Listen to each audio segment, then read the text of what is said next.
Leitura do livro 30 Segundos Sem Pensar no Medo, capítulo 7, Amparado, 9 de março de 2020. Esse livro é do Pedro Pacífico. Minha mãe estava chorando, e eu também comecei a chorar. Aqueles segundos, enquanto ela não falava nada, pareceram horas. O ar entre nós estava carregado de histórias não contadas, de conversas que deixamos de ter, dos anos em que eu guardei aquela verdade só para mim. Obrigada por compartilhar comigo, filho. Que bom que você me contou. Você vai parar de sofrer sozinho. Não consigo imaginar como pôde ter vivido escondendo isso por tantos anos. O choro dela continuava. Era um choro de alívio, misturado com tristeza. Mãe, eu quero pensar daqui para frente. Não estou mais sofrendo com isso. Estou me sentindo muito bem com quem eu sou. Sinto que pela primeira vez eu estou vivendo por inteiro, com emoções que eu ainda não conhecia. A gente se abraçou enquanto as lágrimas corriam. Eu tenho tanta coisa para contar, mãe. Esses últimos meses foram uma junção dos mais diversos e intensos sentimentos. Até hoje, eu só contei para a psicóloga. Omiti o episódio do médico. Você vai ter que guardar esse segredo com você por um tempo. Eu preciso começar aos poucos o processo de compartilhar com outras pessoas. Eu quero contar para todo mundo, mas eu nunca mais vou esconder quem eu sou. Filho, me dói pensar em tudo o que você passou, porque eu não pude estar ao seu lado em tudo isso. Mas que bom te ver com esse sorriso e essa tranquilidade no rosto. Eu tenho todo o tempo do mundo para te ouvir. E agora eu estarei com você, para cada novo passo que você der. Não precisa passar por mais nada sozinho. Em conversas assim, em geral, o pior é começar. Depois que o assunto é colocado na mesa, a ansiedade diminui e os dois lados relaxam. Se tudo acontecer da melhor maneira possível, então é possível ter um diálogo aberto e verdadeiro. Assim que passou a emoção inicial e o choro foi controlado, ela fez umas perguntas. De quem era o rapaz, como eu tinha conhecido, há quanto tempo eu sabia. E eu não queria esconder mais nada de ninguém, até porque eu sabia que não estava fazendo nada de errado que precisasse ser mantido em segredo. Então eu respondi a todas as perguntas e mostrei fotos do meu então namorado. Percebi que era muita coisa para minha mãe naquele momento. Ao mesmo tempo que ela parecia muito contente e aliviada por mim, a cabeça dela estava a mil com mil pensamentos. Havia um medo por alguma rejeição ou ofensa que eu poderia receber. Talvez houvesse até algum desconforto diante daquela novidade. Eu sabia que minha mãe precisaria de um tempo para digerir todas aquelas informações. Mas eu não podia deixá-la de ir embora sem fazer algumas perguntas que sempre estiveram na minha cabeça. Comecei querendo saber se ela desconfiava. Minha mãe me contou que quando eu era criança notava minha sensibilidade em lidar com as pessoas, os gostos diferentes dos outros meninos, a maior afinidade com as meninas da classe. Ela chegou a comentar com um tio meu, que é psiquiatra, para saber a opinião dele e se ele tinha algo que ela pudesse fazer para me proteger. Ele é só uma criança manifestando seus interesses. Ele é só uma criança manifestando seus interesses. Deixa acontecer. Foi o conselho dele. Ela sentia medo pelo que eu poderia passar ao ser diferente. Com o tempo e provavelmente com o meu esforço em me encaixar e me comportar como eu achava que um garoto da minha idade deveria, essa suspeita foi perdendo força, então ela me contou. Já adolescente, eu apresentei namoradas.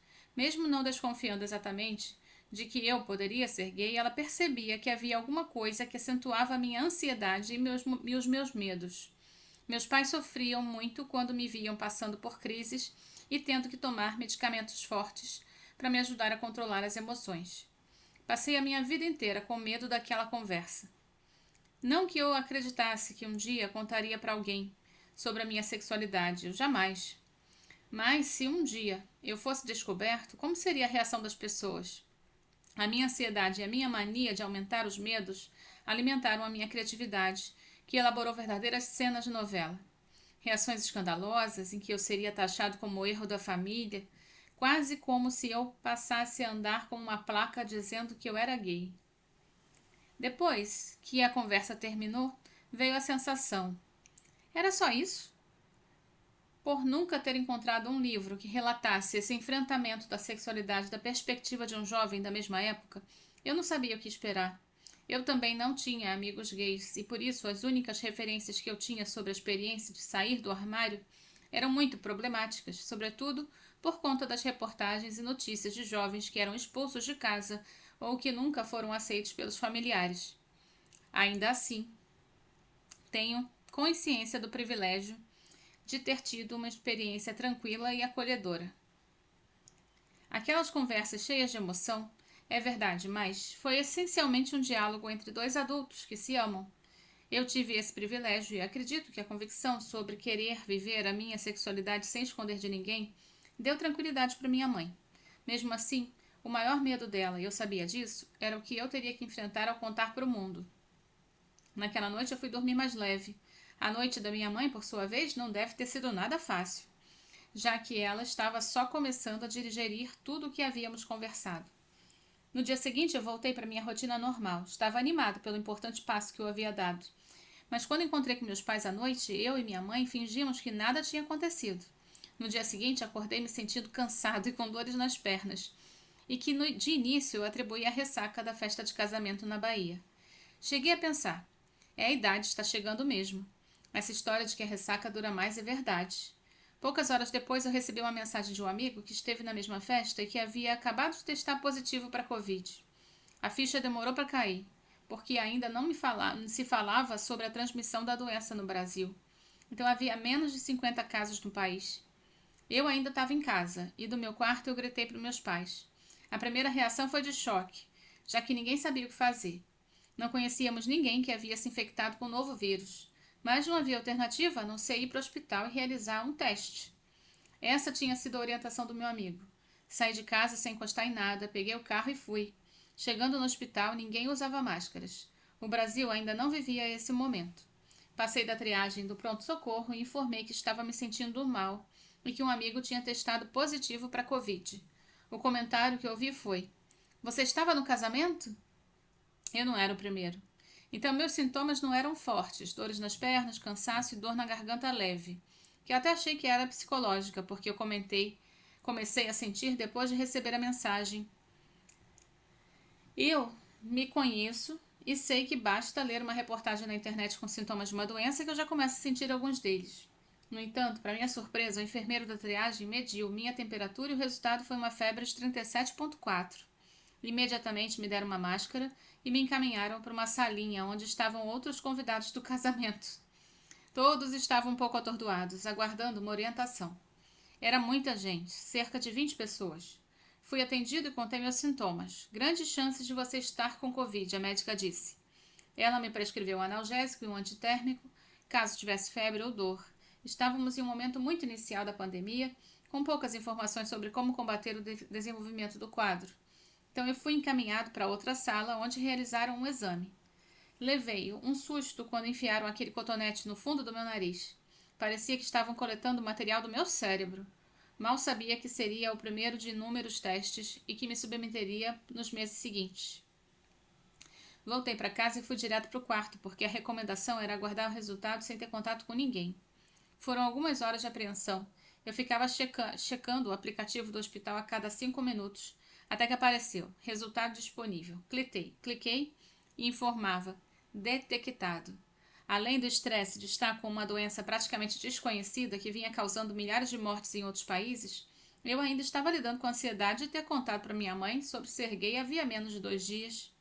Passar 15 dias isolado no quarto foi mais do que um desafio para minha ansiedade e uma prova de que os remédios psiquiátricos estavam bem dosados. Os meus pais também tiveram que fazer o isolamento.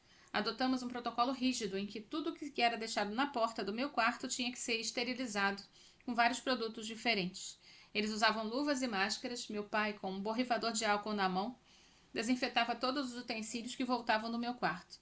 Na sequência, minha mãe pegava-me com maior cuidado e colocava em sacos que ficavam isolados por horas para dar o tempo do vírus morrer e diminuir a chance de contágio.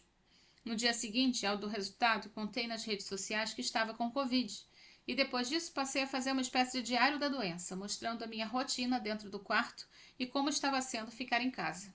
Recebi uma enxurrada de mensagens, já que quase ninguém no país, até então, conhecia alguém que tivesse sido contaminado.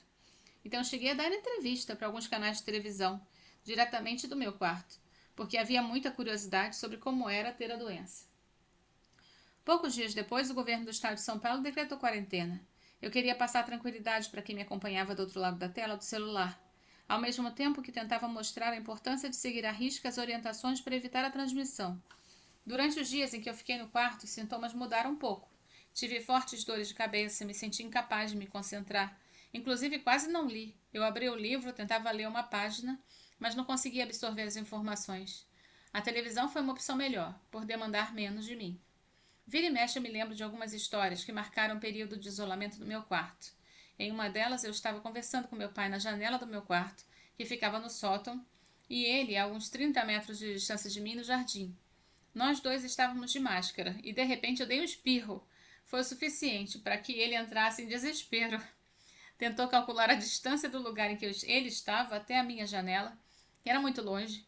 Ligou para o médico, que deu risada e falou para o meu pai tomar um vinho e se distrair. Desse episódio em diante, tentamos todos relaxar para não surtar. Estávamos tomando todas as precauções indicadas, ficar tenso não ajudaria em nada. Só tornaria aqueles dias de isolamento ainda mais difíceis. Por mais que eu estivesse ansioso por não poder levar adiante o plano de contar para minha família que eu era gay, a fase que eu estava vivendo me fez enfrentar esses dias de forma leve. Me sentia bem e queria melhorar logo, porque tinha muito a fazer e viver quando saísse daquele quarto. Eu já tinha perdido muito tempo vivendo em função dos outros e não podia me dar ao luxo de perder mais um dia. Pouco tempo antes de ser considerado curado pelos médicos, eu só pensava que queria conversar com meu pai. Não era justo ter contado para minha mãe e deixá-lo de fora. Mandei uma mensagem para minha mãe dizendo, mesmo isolado, queria contar para ele. Era um desejo desde a viagem à África e seria muito importante para mim. Posso preparar o seu pai antes? Na resposta dela, estava claro que, ainda que eu estivesse tranquilo, ela estava receosa sobre como os outros receberiam a notícia. Era a vontade de me proteger a qualquer custo. Assim que ela contou, o meu pai foi até meu quarto e me chamou.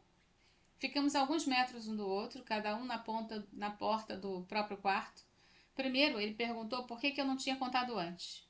Em seguida, garantiu que não mudava nada e que ele me amava da mesma forma. Assim como a minha mãe, ele também ficou mal ao pensar que eu tinha guardado isso sozinho por tanto tempo. Chorei, depois fizemos um gesto com os braços, como se nos abraçássemos à distância. Fechei a porta e voltei para aquele espaço sozinho, emocionado por estar enfrentando os medos sem qualquer arrependimento. Mais um passo dado. No 16º dia, a quarentena terminou e voltei a circular pela casa. Notei uma apreensão dos meus pais ao se aproximarem de mim, o que era compreensível. Não se fazia teste para saber se o vírus ainda estava em mim. E ficava uma pergunta na nossa cabeça: será que 15 dias eram suficientes? Voltamos a fazer as refeições juntos à mesa e no nosso primeiro almoço, meu pai começou a chorar quando a conversa sobre a minha sexualidade surgiu. A primeira coisa que eu disse foi que não queria que o assunto virasse um tabu. Esse fato não era uma vergonha para mim e não deveria ser para ninguém. Falar sobre eu namorar homens não seria um constrangimento e deveria ser tratado da mesma maneira que qualquer namoro que eu já tinha tido com outra mulher. Ainda que estivesse nervoso naquele momento, me forcei a agir com a maior naturalidade possível. Quando o questionei sobre o choro, meu pai respondeu que era angústia. Ele ainda se questionou se poderia ter feito algo de diferente na minha criação. Ele tinha o sonho de me ver casando na igreja. Ficou claro que ele estava confuso, mas eu não estava disposto a argumentar contra um discurso tão fraco, principalmente conhecendo-o como eu conheço. Falei que para ele parar de chorar. Você quer viver os sonhos que sonhou para mim ou viver os meus sonhos comigo? Perguntei. Olha como eu estou bem. Depois de passar anos sofrendo, você está chorando por estar me vendo mais feliz? Ele concordou comigo, enxugou as lágrimas, nunca mais teve nenhuma crise, ao menos na minha frente. Naquela semana, minha mãe queria contar logo para as minhas irmãs. Ela acreditava que as filhas poderiam ajudar a afastar as inquietações que ainda podiam atormentar meu pai. Eu estava na casa do meu namorado quando meu celular começou a tocar. Eram minhas irmãs me perguntando por que eu não tinha contado antes. Vieram logo dizendo que queriam conhecer a pessoa com quem eu estava apaixonado, que estavam muito felizes por mim, tratando o assunto com a maior naturalidade do mundo. Eu sabia que para elas a minha sexualidade não mudava nada. Naquele momento me dei conta de que as pessoas mais importantes da minha vida já sabiam e me apoiavam. Esse privilégio me encheu de coragem para enfrentar o que estava para além dos muros da minha família. Se alguém não gostasse daquela novidade, eu não precisava ter aquela pessoa ao meu lado. Eu não ia viver mais a vida do que os outros queriam que eu vivesse e também não iria conviver com quem não aceitasse quem eu sou. Então eu acho que no meu caso o problema maior nem eram os outros, mas eu mesmo. Passei anos sofrendo com a possibilidade de as pessoas descobrirem que eu era gay, sem saber que esse fantasma era só meu. A sociedade é preconceituosa, isso é indiscutível, mas agora eu sabia que as pessoas que tinham um papel importante na minha vida ficariam do meu lado. Então, depois de eu me aceitar, tudo ficou mais fácil, muito mais fácil. Comecei um processo de reconhecer os meus preconceitos, já que tantos anos reprimido, quem era eu?